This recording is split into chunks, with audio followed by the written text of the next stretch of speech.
صبا سرکار کی باتیں سنا،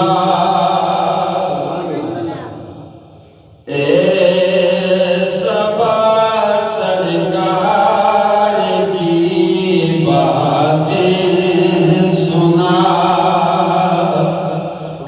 صبا سرکار کی باتیں سنا، سید ابرار کی باتیں سنا، سید ابرار کی باتیں سنا، صبا سرکار کی باتیں سنا، اور ہم نہ جانے کب مدینے جائیں گے،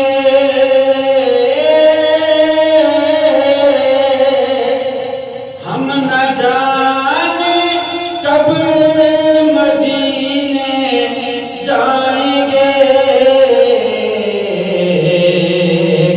تو ذرا من ٹھار کی باتیں سنا، تو ذرا من ٹھار کی باتیں سنا، صبا سرکار کی باتیں سنا، سید ابرار کی باتیں سنا،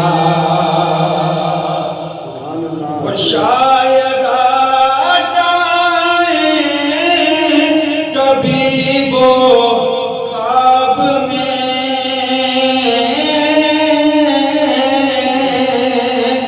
شاید آ جائیں کبھی وہ خواب میں،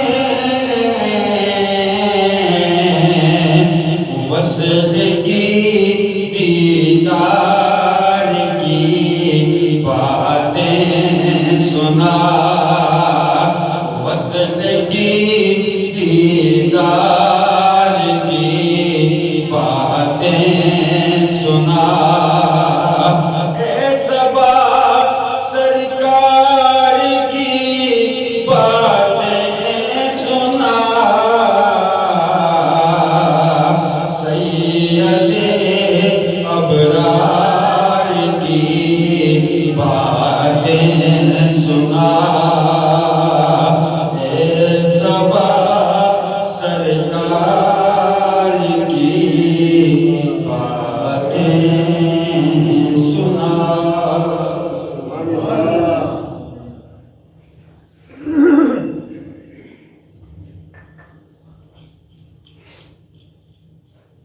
اللہ رب العزت کی حمد و ثنا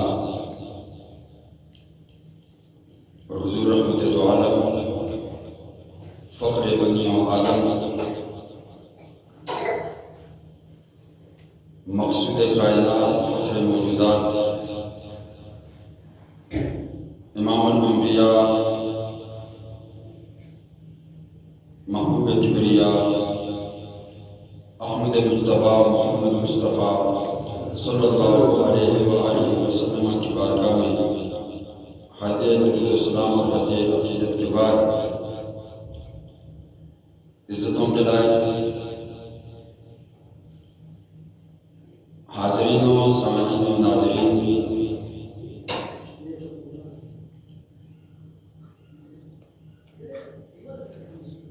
اللہ رب العزت کا احسان عظیم ہے، اس مالک کائنات نے ہمیں جمعۃ المبارک کے لیے ببرکت ساعتیں نصیب فرمائی۔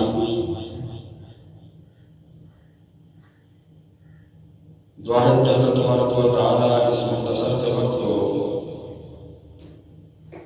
اپنی اپنی بارگاہ سماجیت کے اندر شرف قبولیت عطا فرمائے اور بروز محشر ہمارے گناہوں کا کفارہ بنا کر ہماری بخشش اور مغفرت کا سبب بنائے۔ قرآن مجید فرقان حمید سے جو کہ تلاوت کرنے کا شرف حاصل کیا ہے، دعا ہے اللہ اکبر کہہ کر ہم سب کو عمل کرنے کی توفیق عطا فرمائے۔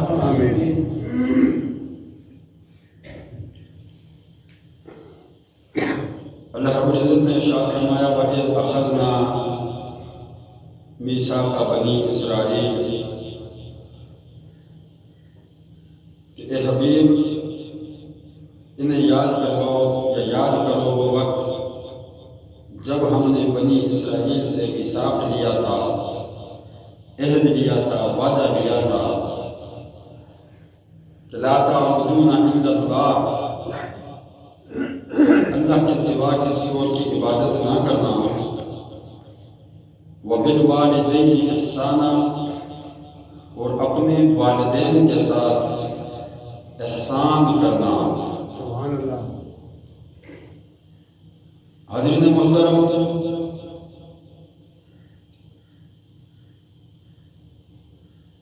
اللہ کی عبادت ازل سے ہو رہی ہے اور رہتی دنیا تک ہوتی رہے گی۔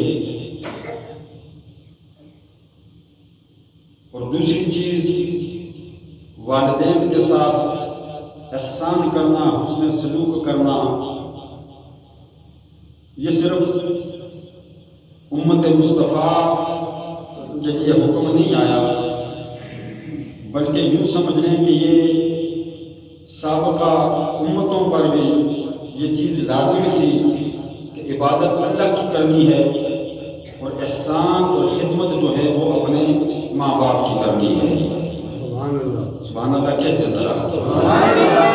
اب تو سمجھ جائیں، مطلب کہا کریں، وقت ضائع ہوتا ہے بیچ میں جب بولتا ہوں، میں سیدھی بات کرنا چاہتا ہوں، ذرا جا کر بیٹھیں گے سبحان اللہ جب کہنے کا وقت آئے گا تو کہیں گے آپ سبحان اللہ میرے کہنے کے بغیر، تاکہ وقت ضائع نہ ہو۔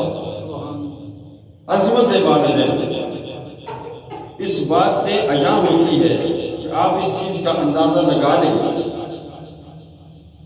کہ ضروری نہیں کہ سابقہ امتوں پر 5 نمازیں فرض ہوں، یہ ضروری نہیں، کسی امت پر 2 فرض تھی، کسی پر 3 فرض تھی، 5 نمازیں صرف امت مصطفیٰ پر فرض ہیں۔ رمضان شریف کے روزے، پورے مہینے کے روزے، ضروری نہیں کہ سابقہ امتوں پر 1 مہینے کے روزے فرض ہوئے ہوں، کسی پر 6 ماہ کے تھے، کسی پر 3 دن کے تھے، کسی پر 1 دن کے تھے، کسی پر عشرہ کا روزہ فرض تھا۔ لیکن سال میں 1 مہینہ روزے رکھنا یہ صرف امت مصطفیٰ پر فرض ہے۔ لیکن سابقہ امتوں میں اور امت مصطفیٰ میں یہ 2 چیزیں ہمیشہ کامن رہی ہیں، برابر رہی ہیں، مساوی رہی ہیں۔ یہ 2 چیزیں کیا ہیں؟ ایک اللہ کی عبادت ہے اور دوسری والدین کی خدمت ہے۔ سبحان اللہ۔ یعنی والدین کی خدمت ایسی چیز ہے کہ جہاں اللہ نے اپنی عبادت کو رکھا ہے، ساتھ ہی والدین کی خدمت کو رکھا ہے۔ سبحان اللہ۔ نمازیں جدا ہوئی، الگ ہوئی، کسی پر 2، کسی پر 3، کسی پر 1، الگ ہوتی رہی، روزے الگ ہوتے رہے، باقی دیگر معاملات، احکامات خداوندی، ان میں تفریق آتی رہی، رد و بدل آتا رہا، لیکن 2 چیزیں رب نے ہمیشہ اکٹھی رکھی۔ وہ 2 چیزیں کیا ہیں؟ ایک اللہ کی عبادت ہے، دوسری والدین کی خدمت ہے۔ اس کو میرے رب نے اپنی عبادت سے کبھی جدا نہیں فرمایا۔ آپ اندازہ لگائیں والدین کی شان کا، والدین کے مقام کا، مرتبے کا، کہ 2 چیزیں اللہ نے ہمیشہ ایک ساتھ رکھی، ایک اپنی عبادت، دوسری والدین کی خدمت۔ یعنی خدمت والدین کی ایسی چیز ہے کہ اللہ نے اپنی عبادت سے کبھی اس کو جدا کیا ہی نہیں ہے، کبھی جدا نہیں کیا، ساتھ جوڑ کے رکھا۔ اور قرآن میں آپ پڑھ کر دیکھ لیں 30 پارے، جہاں پر اللہ نے اپنی عبادت کا ذکر فرمایا ہے، دوسرے نمبر پر اللہ نے فرمایا ہے اپنے والدین کی خدمت کرنی ہے۔ سبحان اللہ۔ والدین کے ساتھ حسن سلوک کرنا ہے۔ والدین کے ساتھ احسان کرنا ہے۔ اور بڑی خوبصورت بات ہے، آپ اس بات کو سمجھیں کہ اللہ رب العزت نے زندگی کے اندر والدین کی خدمت کرنے کے انداز کو قرآن کے اندر بیان فرما دیا ہے۔ نہیں، ایک بات تو آپ کی سمجھ میں آ گئی نا کہ والدین کی خدمت ایسی چیز ہے کہ اللہ نے اپنی عبادت سے کبھی اس کو جدا نہیں کیا، ساتھ جوڑ کے رکھا، ملا کے رکھا۔ فرمایا جہاں میری عبادت ہوگی ساتھ والدین کی خدمت ہوگی۔ اور ایک جملہ کہنے لگا ہوں، ساری رات اللہ کی عبادت کرتے رہو نا، مصلی پر کھڑے رہو، پوری رات نفلوں میں گزارو، دن کو پوری 5 نمازیں پڑھو، حج بھی کیے ہوئے ہو، روزے بھی رکھو، صدقات و خیرات بھی کرو، تمام دین کے کام کرو، مسجدیں بنا لو، مدرسے بنا لو، رستے بنا لو، کنویں کھدوا لو، لوگوں کی فلاح و بہبود کے کام کر لو، جتنی مرضی نیکیاں کر سکتے ہو کر لو، والدین کے نافرمان ہو تو یہ سب کچھ کسی کا ہوگا، یہ سب کچھ کسی، ساری رات کی عبادت رائے گاں چلی جائے اگر والدین کے نافرمان اور کبھی حج نہیں کیا زندگی میں کبھی حج نہیں کیا، پیسے نہیں پاس، اخراجات نہیں، آمدنی اتنی نہیں، کاروبار اتنا بڑا نہیں، خواہش دل میں ہے طواف ہے بیت اللہ کروں، حج کروں، کعبے کا طواف کروں، مسجد حرام کو دیکھوں، مدینہ شریف دیکھوں، زندگی میں شدید تمنا ہے لیکن پاس پیسے نہیں۔ فرمایا کوئی بات نہیں، کوئی بات نہیں، روزانہ صبح اٹھ کر والدین کے چہرے کو محبت کی نظر سے دیکھ لیا کر، رب کعبہ کی قسم بیت اللہ جانے کی ضرورت نہیں، گھر بیٹھے رب مقبول حج کا ثواب عطا فرما دے گا۔ اور اس بات کی گارنٹی کوئی نہیں کہ لاکھوں روپیہ لگا کر جا کر طواف حرم کرو واپس آ جاؤ، اس بات کی گارنٹی کوئی نہیں کہ اللہ نے قبول کیا ہے یا نہیں، لیکن دربار مصطفیٰ سے اس بات کی گارنٹی مل چکی ہے۔ گارنٹیاں دینے والی ذات تو میرے مصطفیٰ کی ہے۔ سبحان اللہ، سبحان اللہ۔ گارنٹیاں دینے والی کون جنتی ہے؟ گارنٹی لینی ہے تو مصطفیٰ سے ہے۔ سبحان اللہ، سبحان اللہ۔ سرکار مدینہ صلی اللہ علیہ وسلم کے علماء اگر کسی بات کی گارنٹی لینی ہے تو میرے مصطفیٰ سے لے لو، کون جنتی ہے میرے مصطفیٰ سے گارنٹی لے لو، کون جہنمی ہے میرے مصطفیٰ سے گارنٹی لے لو۔ لاکھوں روپیہ خرچ کر کے بیت اللہ کی زیارت کرنے کے لیے چلے جاؤ، جہاز کا سفر بھی کرو، سفر کی سختیوں کو بھی برداشت کرو، وہاں جا کر طواف حرم بھی کرو، صفا مروہ پر بھی چکر لگاؤ، مدینہ شریف بھی چلے جاؤ، واپس بھی آ جاؤ، اس بات کی کوئی گارنٹی نہیں۔ لاکھوں روپیہ لگا کر بیت اللہ کا طواف کرنے گئے تھے، اللہ نے حج قبول بھی کیا یا نہیں کیا؟ بڑے سے بڑے نمازی سے پوچھ لو، بڑے سے بڑے غازی سے پوچھ لو، بڑے سے بڑے سخی سے پوچھ لو، وہ یہی جواب دے گا بھائی کوئی پتہ نہیں اللہ نے حج قبول کیا یا نہیں کیا۔ روپے بھی لگ گئے، پیسہ بھی لگ گیا، سفر کی سختیوں کو بھی برداشت کر لیا، 7 چکر بیت اللہ کے بھی لگا لیے، صفا مروہ پر بھی 7 چکر لگا لیے، مگر گارنٹی کوئی نہیں۔ میرے کریم نبی کے غلاموں، اگر مقبولیت کی گارنٹی لینی ہے تو میرا رب فرماتا ہے تیرے مصطفیٰ پر آ جاؤ، ہر بات کی گارنٹی مل جائے گی۔ میرے مصطفیٰ نے فرما دیا اے میرے غلاموں، ضرورت اگر محسوس کرتے ہو کعبے کی زیارت کرنے کی تو روزانہ صبح اٹھ کر اپنے والدین کے چہرے کو محبت کی نگاہ سے دیکھ لیا کرو، میرا رب تمہیں مقبول حج کا ثواب عطا فرما دے گا۔ عرض کیا یا رسول اللہ، عرض کر دیا یا رسول اللہ، اگر صبح اٹھ کر کوئی ایک مرتبہ والدین کے چہرے کو دیکھے، فرمایا ایک حج کا ثواب مل جائے گا۔ عرض کیا اگر کوئی 2 مرتبہ دیکھے، فرمایا 2 حجوں کا ثواب ملے گا۔ عرض کیا اگر کوئی 3 مرتبہ دیکھے، فرمایا 3 مقبول حجوں کا ثواب ملے گا۔ عرض کیا اگر 4 مرتبہ دیکھے، فرمایا میرے غلاموں، رب کی بارگاہ میں کسی چیز کی کمی نہیں، تم 1-2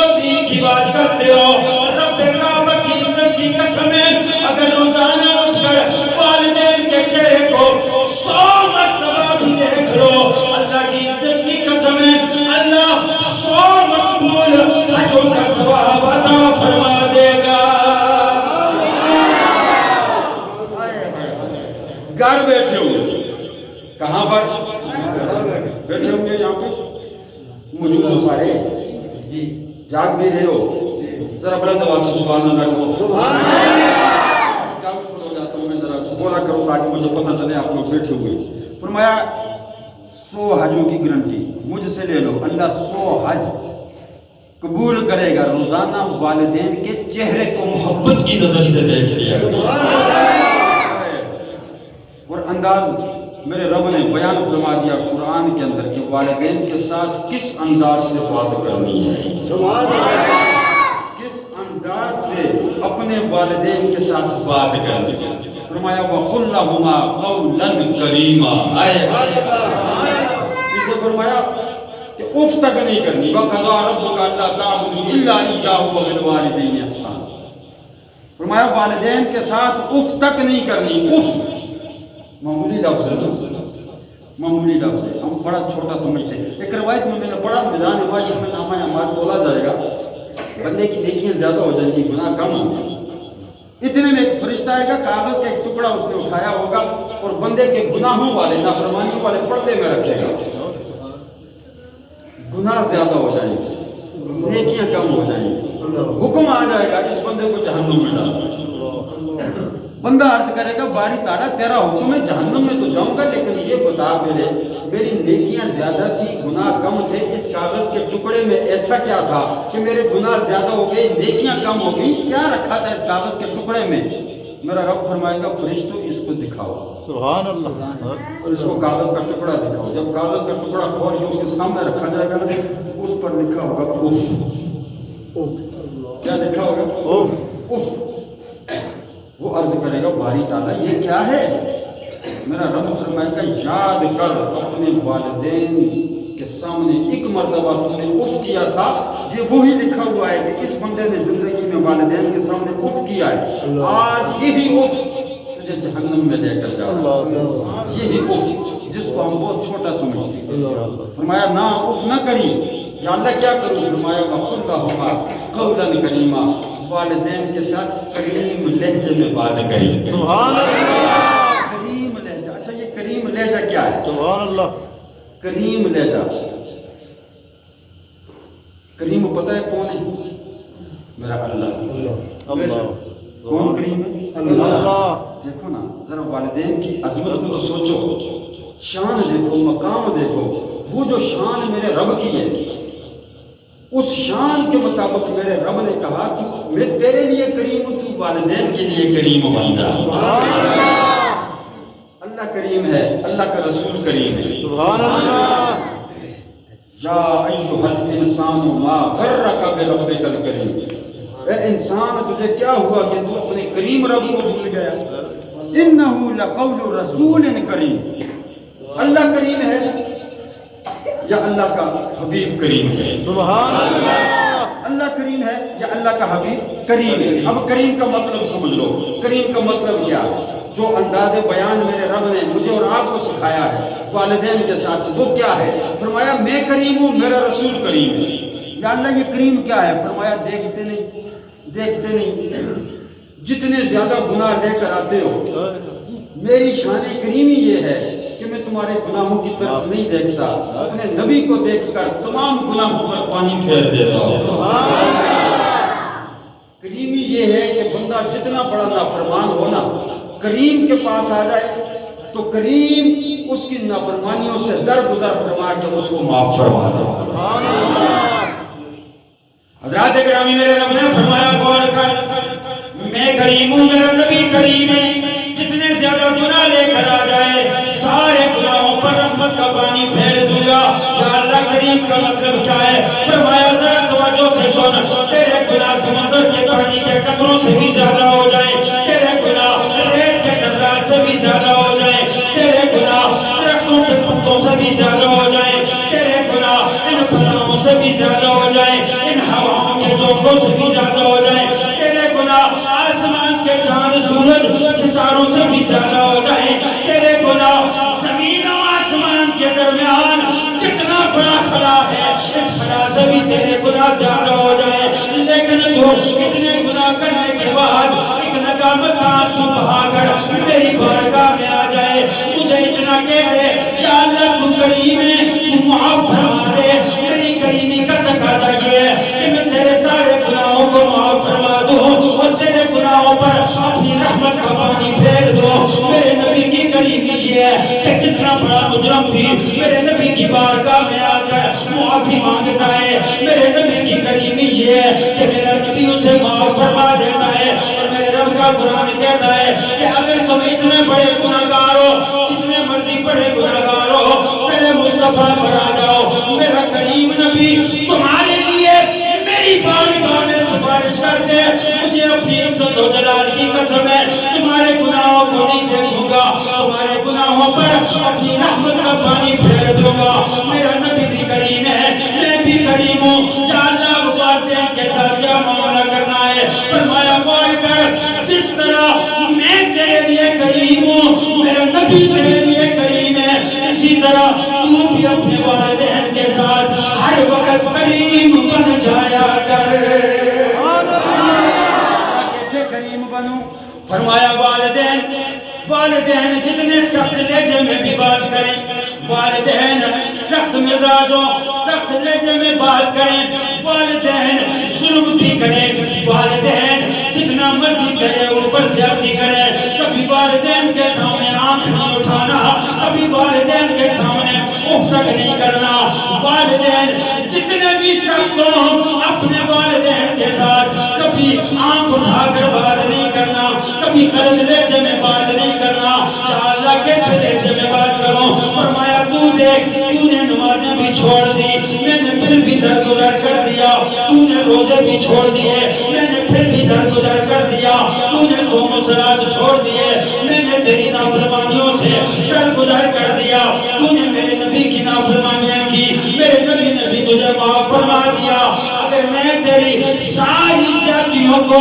معاف کر سکتا ہوں تو والدین اگر سخت لہجے میں بات کرتے ہیں تو بھی معاف کر لیا کر یا اللہ ملے گا کیا فرمایا تو والدین کی ہر بات کو آنکھیں بند کر کے مانا کر مجھے میری عزت و جلال کی قسم ہے جب تو والدین کی ہر بات کو مانے گا میں بھی تیری ہر بات کو مان لیا کروں گا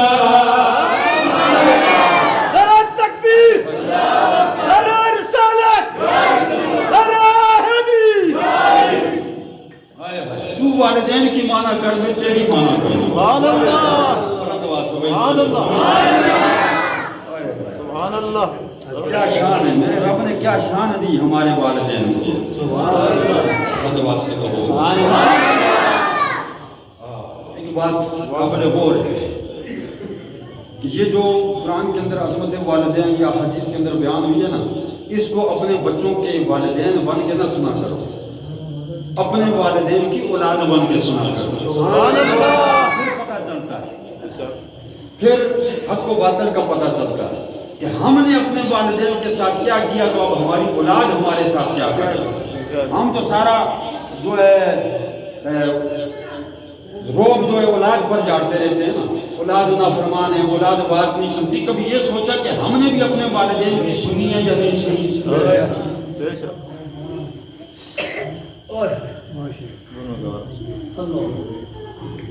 اپنے والدین کی اولاد بن کے سنیں پھر پتہ چلے کہ ہم صحیح کر رہے ہیں غلط کر رہے ہیں ہماری اولاد ہمارے ساتھ کیسا برتاؤ کر رہے ہیں اور کیوں کر رہے ہیں جو والدین کے ساتھ ہم نے کیا وہی ہماری اولاد ہمارے ساتھ کرے اگر ہم نے والدین کے ساتھ اچھائی کی ہے تو ہمارے اولاد بھی ہمارے ساتھ اچھائی کرے فرمایا تو اچھائی کر اپنے والدین کے ساتھ تو ان کی مانا کر میں رب ہو کر تیری مانا کروں گا سبحان اللہ سبحان اللہ کے پیغمبر جناب سیدنا موسیٰ کلیم اللہ علیہ السلام ٹائم پورا ہو گیا 5 منٹ باقی ہے بات کو اختتام کی طرف لے جاؤں جناب موسیٰ علیہ السلام ان کے شام کی طرف جا رہے ہیں سفر پر تھک گئے سبحان اللہ رستے کی شدتوں سے گرمی کی شدتوں سے تھک گئے ایک پہاڑی کے دامن میں ٹیک لگا کر بیٹھے خیال آیا دل میں یا اللہ اگر کوئی سواری مل جائے تو تیری بڑی مہربانی ہوگی کوئی سواری مل جائے تو تیری بڑی مہربانی ہوگی تھک گیا ہوں تیرا پیغمبر ہوں لاڈلا پیغمبر ہوں تو مجھ سے باتیں کرتا ہے بڑی شان ہے انہوں نے مجھے عطا فرمائی ہے، ایک سواری دے دے۔ میرے رب نے فرمایا موسیٰ کوئی بات نہیں، پیغمبر ہے، تم میرا سواری دیں گے، اس پہاڑ کے پچھلی طرف چلا جا، ایک میرا نیک بندہ بیٹھا ہوا ہے، اس سے جا کر بول کہ اللہ حکم دیتا ہے کہ میرے لیے سواری کا بندوبست کر، میرا وہ نیک بندہ تیرے لیے سواری کا بندوبست کرے۔ وہ یہ نہ کہا کرو کہ بھائی اللہ کو چھوڑ کے کسی اور کے پاس کیوں جائیں، ایسا نہ کہا کرو۔ یہ دنیا کا نظام ہے، اللہ نے بنایا ہے۔ کس نے بنایا؟ اللہ نے بنایا ہے۔ کبھی انبیاء کے در پر بھی جانا پڑتا ہے، کبھی اولیاء کے دروں پر بھی جانا پڑتا ہے۔ یہ میرے رب نے نظام بنایا ہے۔ قرآن کے اندر سورہ کاف کے اندر میرا رب پورا واقعہ موسیٰ علیہ السلام کا بیان کر رہا ہے۔ موسیٰ کو جناب خضر علیہ السلام کے پاس بھیجا، تو یہ سلسلہ ایک دوسرے کے پاس میرا رب بھیجتا ہے دنیا کے اندر، تاکہ ایک دوسرے کے کام آ جائیں، تاکہ انسان کو انسان کی اہمیت کا پتہ چل سکے کہ انسان کی اہمیت رب کی نظر میں کیا ہے۔ رب نے ایسے ہی اس کو اپنا شاہکار نہیں بنایا، یہ انسان اشرف المخلوقات ہے، رب کی قدرت کا شاہکار ہے، اس کو معمولی نہ سمجھا کرو کہ میں کسی اور کے پاس کیوں جاؤں۔ نہ، قرآن یہ رستہ ہمیں بتاتا ہے، ہم قرآن پر چل کے ہی اس راستے پر جا رہے ہیں۔ فرمایا جا موسیٰ اس پہاڑ کے پیچھے چلا جا، میرا نیک بندہ بیٹھا ہے، تیرے لیے بندوبست کرے گا سواری۔ جناب موسیٰ علیہ السلام چلے وہاں پر، دیکھا ایک نورانی شکل والا اللہ کا نیک بندہ بیٹھا ہوا ہے۔ جناب سیدنا موسیٰ کلیم اللہ علیہ السلام پہاڑ کے پیچھے جب گئے، دیکھا اللہ کا نیک بندہ بیٹھا ہے، نورانی چہرہ ہے، بڑی خوبصورت زلفیں سجائی ہوئی ہیں، خوبصورت چہرہ، خوبصورت داڑھی، اللہ اللہ کر رہا ہے، پہاڑی کے دامن میں بیٹھ کر اپنے رب کو یاد کر رہا ہے، اللہ کی عبادت میں مشغول ہے۔ جناب سیدنا موسیٰ کلیم اللہ علیہ السلام قریب گئے، بندہ اٹھ کر کھڑا ہو گیا، اللہ کے پیغمبر کو دیکھ کر یا نبی اللہ آپ میرے پاس، فرمایا مجھے میرے رب نے بھیجا ہے، مجھے سواری کی ضرورت ہے، میرے لیے سواری کا انتظام کر۔ یہ بات کرتے موسیٰ علیہ السلام دائیں بائیں دیکھنے لگے، پر کوئی بستی نظر نہیں آتی، کوئی گھر نظر نہیں آتا، کوئی خچر نظر نہیں آتا، کوئی گھوڑا نظر نہیں آتا۔ سواری یہ بندہ کہاں سے لائے گا، کہاں سے میرے لیے سواری کا انتظام کرے گا؟ اس بندے کو جب رب کا حکم ملا، بندے نے سر جھکا لیا، عرض کرنے لگا یا نبی اللہ رب کا حکم ہے تو سر آنکھوں پر آپ کے لیے سواری کا بندوبست کر دیتے ہیں۔ یہ بات کرنے کے بعد اللہ کے اس نیک بندے نے آسمان کی طرف نگاہ اٹھا کر دیکھا، دامن آسمان میں بادل کا ایک ٹکڑا ٹہلتا ہوا نظر آ رہا ہے۔ لوگوں رب کعبہ کی قسم ہے، اللہ کے اس نیک بندے نے بادل کے اس ٹکڑے کی طرف اشارہ کر کے کہا اے بادل کے ٹکڑے زمین پر آ جا، اللہ کے نبی کو سواری کی ضرورت ہے۔ محدث ابن عربی نے لکھا، کوئی معمولی بندہ نہیں، محدث ابن عربی نے، محدث ابن جوزی نے اس واقعے کو اپنی کتاب کے اندر ریکارڈ فرمایا ہے۔ جب اللہ کے نیک بندے نے بادل کے اس ٹکڑے کو حکم دیا، بادل کا وہ ٹکڑا زمین پر آ گیا، صرف زمین پر نہیں آیا، زمین پر آ کر گھوڑے کی شکل اختیار کر لی۔ وہ اللہ کا نیک بندہ کہنے لگا یا نبی اللہ سواری تیار ہے، بیٹھ جائیں۔ جناب موسیٰ کلیم اللہ علیہ السلام نے فرمایا کہ سواری پر تو بعد میں بیٹھوں گا، پہلے یہ بتا کہ اتنا بڑا مقام تجھے ملا کیسے ہے؟ اتنا بڑا مقام، نعرہ تکبیر، نعرہ رسالت، نعرہ حیدری۔ یہ اتنا بڑا مقام، زمین پر بیٹھ کر بادلوں پر حکم چلاتے ہو، زمین پر بیٹھ کر ہواؤں پر حکم چلاتے ہو، یہ اتنا بڑا مقام کیسے ملا، یہ اتنا بڑا مرتبہ کیسے ملا؟ اب اللہ کے نیک بندے نے سر کو جھکایا، عرض کرنے لگا یا نبی اللہ نمازیں بھی پڑھی ہیں، ریاضت بھی کی ہے، عبادت بھی کی ہے، روزے بھی رکھے ہیں، لیکن یا نبی اللہ رب کعبہ کی قسم ہے نہ میری نمازوں کا کمال ہے، نہ میری زکاتوں کا کمال ہے، نہ میرے رات کے جگراتوں کا کمال ہے، نہ میری عبادت و ریاضت کا کمال ہے، کسی عبادت کا کوئی کمال نہیں، کمال صرف ایک بات کا ہے کہ میں نے 20 سال تک اپنی پوری ماں کی خدمت کی ہے۔ سال تک اپنی پوری ماں کی خدمت کی ہے. یا نبی اللہ جب میری ماں کا وقت اجل قریب آ گیا, وقت نزائے, میری ماں نے مجھے قریب بلایا, قریب بلا کر سینے سے لگایا, اپنے ہاتھ کو اپنے دامن کو رب کی بارگاہ میں اٹھا کر عرض کیا یا اللہ 20 سال سے یہ بندہ میری خدمت کر رہا ہے, 20 سال سے میرا بیٹا میری ہر بات مان رہا ہے, یا اللہ اس سے پہلے کبھی اس نے میری بات کو رد نہیں فرمایا. میرے مولا میں تیری بارگاہ میں دعا کرتی ہوں, اس کے بعد تو کبھی اس کی بات کو رد نہ کرنا. جو اس کی زبان سے نکل جائے, جیسا اس کی زبان سے نکل جائے, میرے مولا تو ویسا ہی کر دینا. نعرہ تکبیر, نعرہ رسالت, نعرہ حیدری. جیسا اس کی زبان سے نکل جائے میرے اللہ اس کے بعد تو ویسا ہی کر دے. سبحان اللہ. عظمتاں کی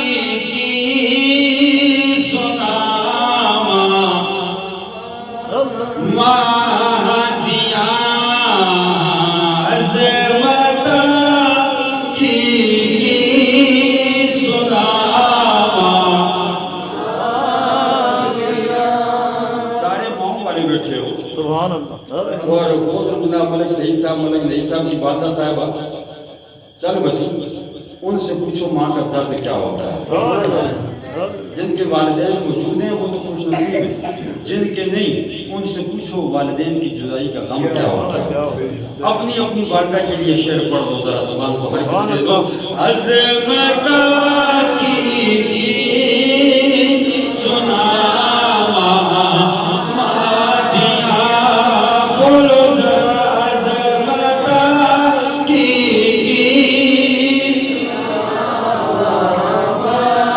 ابھی بھی آواز نہیں آ رہی, اپنی اپنی ماں سے پیار کرنے والے ذرا آواز بلند پڑھ لیں. عظمتاں کی سناواں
خدمت کی, ماں نے صلہ یہ دیا یا اللہ یہ میری مانتا رہا ہے تو اس کی مان لیا کر. سبحان اللہ. اس کے بعد جیسا میں کہتا ہوں ویسے ہی ہو جاتا ہے. سبحان اللہ. سبحان اللہ. آخری بات سنو, ٹائم اوپر ہو گیا. ضروری نہیں کہ بندہ باپ کو پس پشت ڈال دے اور ماں کی خدمت کرتا ہے.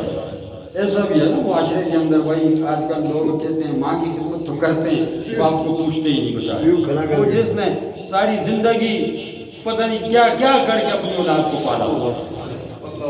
ایک آیا نا شخص میرے نبی کی بارگاہ میں, عرض کیا آقا میرا باپ میرے ساتھ بڑی زیادتی کر رہا ہے. سن لو نوجوانوں سنو ذرا. آج کل نوجوانوں کو یہی گلہ ہوتا ہے, باپ بڑا سخت ہے جی, گالیاں دیتا ہے, آدمی کو مارتا ہے. یہ باپ نہ ہونا تو کچھ بھی نہیں. بے شک باپ کی صورت میں اللہ کا عکس ہے, میرے رب کا عکس ہے. باپ راضی ہے تو رب راضی ہے, باپ ناراض ہے رب ناراض ہے۔ بے شک ماں کی بڑی شان ہے، بڑا مقام ہے، لیکن باپ بھی کوئی کم نہیں۔ اللہ بات کو سمجھو۔ عرض کیا آقا باپ بڑی زیادتی کر رہا ہے، جائیداد میں سے حصہ نہیں دے رہا، حصہ بھی نہیں دے رہا، الٹا ہر ہفتے آ کر میرے گھر سے اناج اٹھا کر لے جاتا ہے۔ مجھے میرا حصہ نہیں دے رہا، لیکن میرے حصے سے اٹھا کر لے جاتا ہے۔ میرے آقا نے فرمایا اچھا غلام بھیجا، جاؤ اس کے باپ کو بلا کر لاؤ۔ غلام گیا، جا کر کہا کہ اللہ کے پیغمبر بلا رہے۔ وہ بوڑھا شخص کمر جھکی ہوئی، ہاتھ کانپ رہے ہیں، پاؤں کانپ رہے ہیں، جسم میں کمزوری ہے۔ چلتا چلتا آیا مصطفیٰ کی بارگاہ میں، عرض کیا آقا آج میری خوش قسمتی کہ آپ نے مجھے بلایا۔ سبحان اللہ۔ میرے مصطفیٰ نے فرمایا تیرا بیٹا تیری شکایت لے کر آیا ہے۔ جب یہ سنا آنکھوں سے آنسو جاری ہوئے۔ آقا میرا بیٹا؟ فرمایا تیرا بیٹا تیری شکایت لگا رہا ہے۔ عرض کیا آقا کیا شکایت ہے؟ میرے مصطفیٰ نے فرمایا اس کو تجھ سے گلہ ہے کہ تو جائیداد میں سے اس کو حصہ بھی نہیں دے رہا، اور اس کے گھر سے آ کر تو اناج بھی اٹھا کر لے جا۔ جب یہ سنا تو باپ کی چیخیں نکلی، رو پڑا۔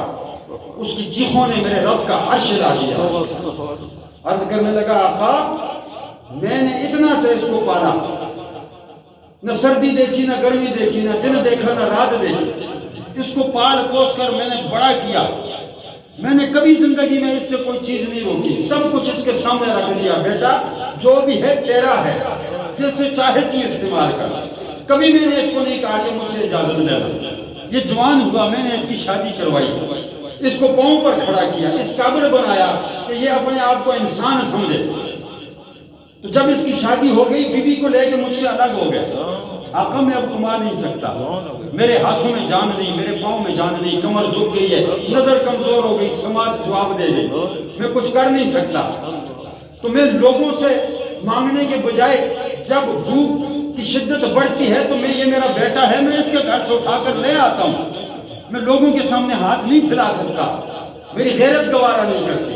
جب مصطفیٰ نے یہ باتیں سنی چہرے کا رنگ متغیر ہو گیا، آقا کی آنکھوں سے آنسو جاری ہو گئے۔ فرمایا کہ نوجوان کتنا بدبخت ہے تو، مکہ میرے آقا نے اس کے سینے پر مارا اس نوجوان کے۔ فرمایا اٹھ نکل جا میری بارگاہ سے، یہ تیرا باپ ہے، اس کا حق ہے، یہ چاہے تو تجھے جائیداد میں سے حصہ دے، چاہے تو نہ دے، اس کی چیز ہے، اس کی مرضی ہے۔ لیکن جہاں تک تیرے مال کا سوال ہے تو تیرے رب نے تیرے باپ کو تیرا مالک بنا دیا، تو اس کا غلام ہے، یہ تیرا مالک ہے، تیری ہر چیز پر اس کا حق ہے، اس کی کسی چیز پر تیرا حق نہیں، تیری ہر چیز پر اس کا حق ہے۔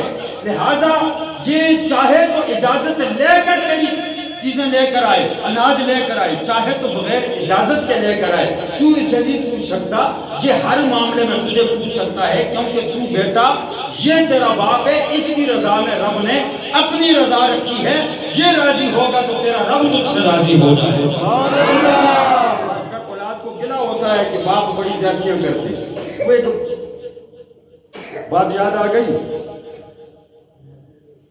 بندہ بیمار ہوا نا، بوڑھا شخص تھا، بیٹے تھے اس کے 2-4،